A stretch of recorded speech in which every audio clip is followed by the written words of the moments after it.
Ano pang hinihintay mo? Umalis ka na! Manuel, huwag naman ganito. Sandali lang. Mag-usap muna tayo. Huwag mo akong paalisin. Wala na tayong pag-uusapan, ha? Hindi na kita babalikan. Paano yung kasunduan natin? May kasunduan tayo, diba? Sir, wala na kwenta yung kasunduan na yun. Ano ba nag-iisip? Di mo narinig yung mga sinabi namin? Alam ko na lahat ng kalokohan mo.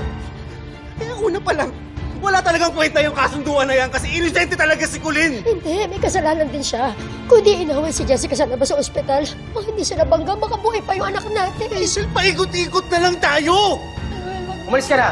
Huwag ganito, Manuel. Maawa ka, Manuel. Ikaw na lang ang meron ako. Ano si Jessica? Ako na lang mag-isa, Manuel. Huwag naman. Maawa ka naman sa akin, Manuel. Ikaw na lang ang meron ako. Please, Manuel. Mahal na mahal kita, Manuel. Mahal Hazel, kita. hindi yung pagmamahal.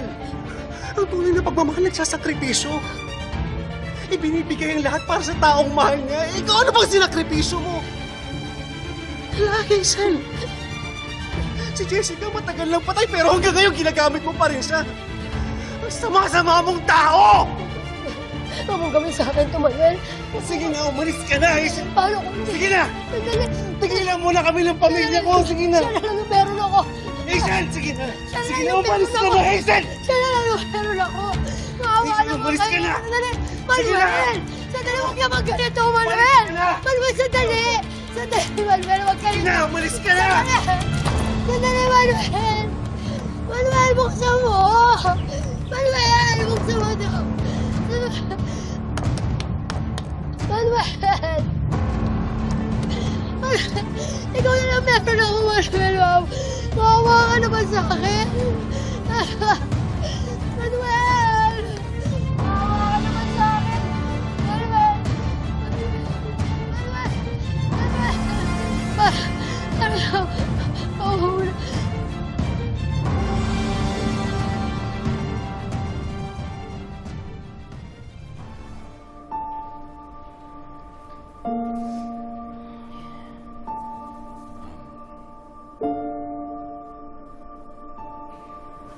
Kalma. Tungkol dun sa sinabi ni Emil about your condition.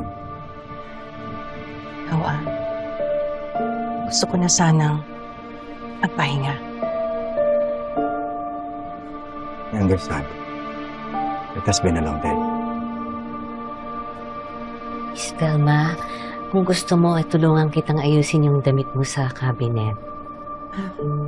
Ako na lang po. Maraming salamat, Manang. Good night sa inyo. Good night.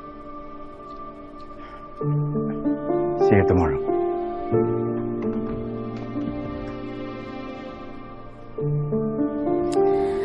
Alam ko yung buntong hininga mo yan.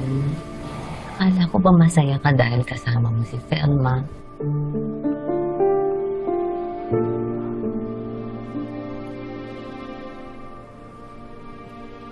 Saya naman ako, Mana Lucy. Pero may halong lungkot dahil may sakit naman siya. May awa ang Diyos. Walang imposible sa Kanya. Kung nasa kalooban niya na pagalingin si Velma, magagawa niya yun. Kaya dagdagan natin ang dasal. Ha? Mana, gusto ko talagang gumaling siya. I want the best for her.